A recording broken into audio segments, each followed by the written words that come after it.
All right, hey guys, this is RJ. I'm gonna try to keep this video under 10 minutes. So TikTok refuses to publish my videos, right? Just proof that we live in a world that nobody wants to know the truth about what's going on in the world, right?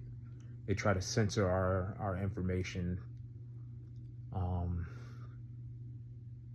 The reason that I'm saying this is because I'm just going to say this. My attorney doesn't want me posting videos online because he's afraid that we'll lose the case.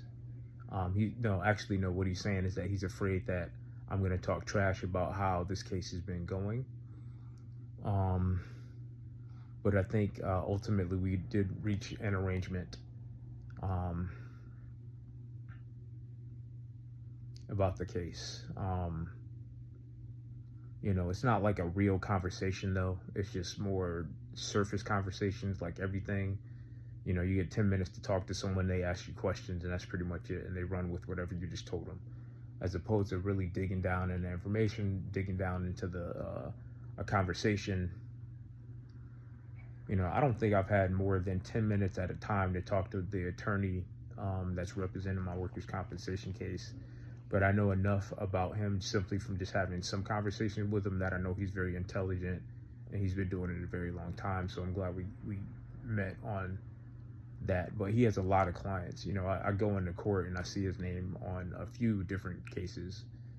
I know he's capable, and I know, he has to forgive me for telling my truth. This is what I'm going through. So I feel like I'd go through this regardless of if it was him representing me or anyone else.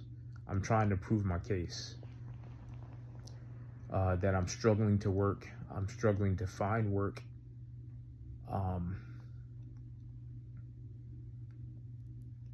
I can't work a full-time job. If I'm out for 2 hours at a time, that's enough. I can't seem to go beyond that. Like walking around before my back gets tired, I have to come home ice or a nap to try to get through my day.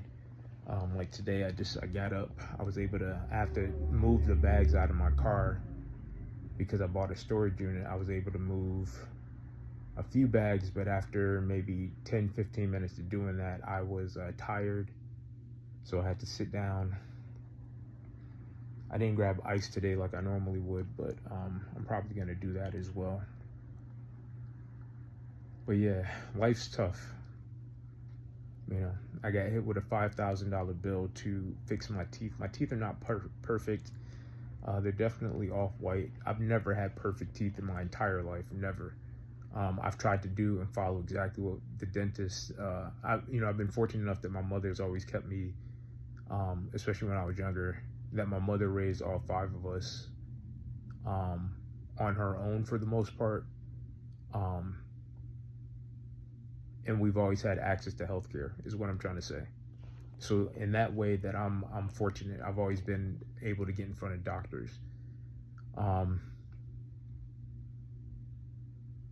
That education in part is cool, always. And we can't fault our parents for anything.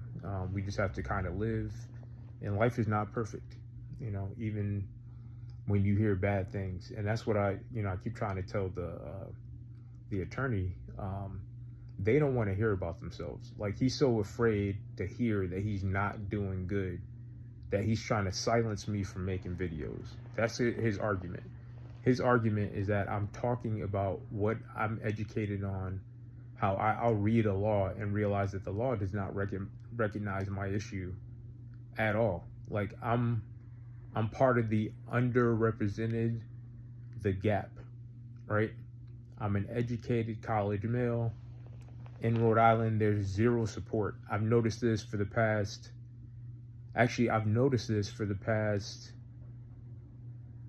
decade, that Rhode Island does not support educated people of a certain type. Like, I couldn't find training to become a programmer in Rhode Island. In Massachusetts, I think it's different. Like, if you're on unemployment in Massachusetts, they have trainings for jobs like mine, like that I was trained on, like a data analyst programming. In Rhode Island, they don't. I forgot. I just remembered in this very moment that If I was unemployed in Massachusetts, I could actually get help in my field of study. But if I'm unemployed in Rhode Island, I don't. Because apparently we have more people probably that didn't go to college. Like they skipped out on college or something, because the entire support in Rhode Island for anything has only been to those who did not go to college, right? They're starting to give away money to people to get college degrees, to be educated a certain way. But those people who are like me, who have bachelor's degrees, I've tried to get into master's programs, but I'm struggling with all this, everything's changed from the way that I learned how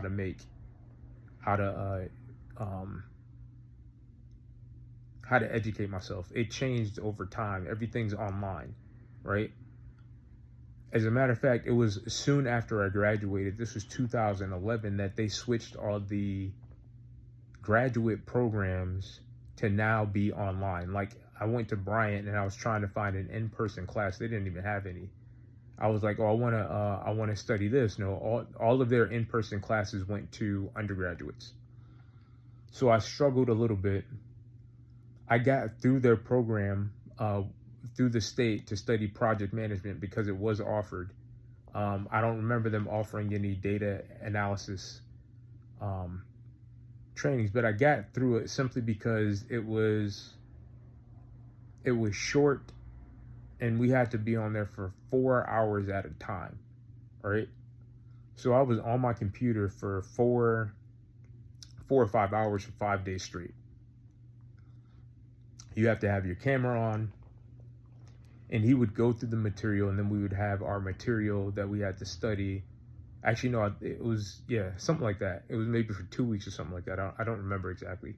This is in 2024. I had training in Rhode Island for project management because it was offered. They didn't have any data analysts, if I remember, or programming or anything like that.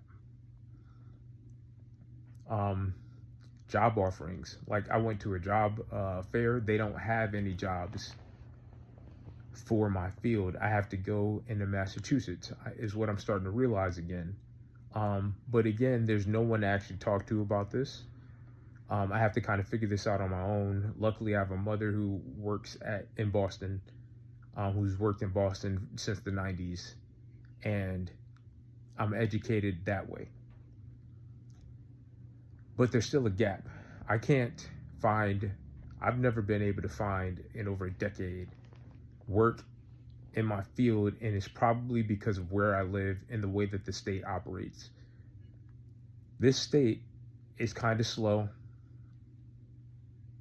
And I keep going back to this idea that in every state, every culture, there are common scenarios, but for some reason, different states operate differently on the same scenario, right?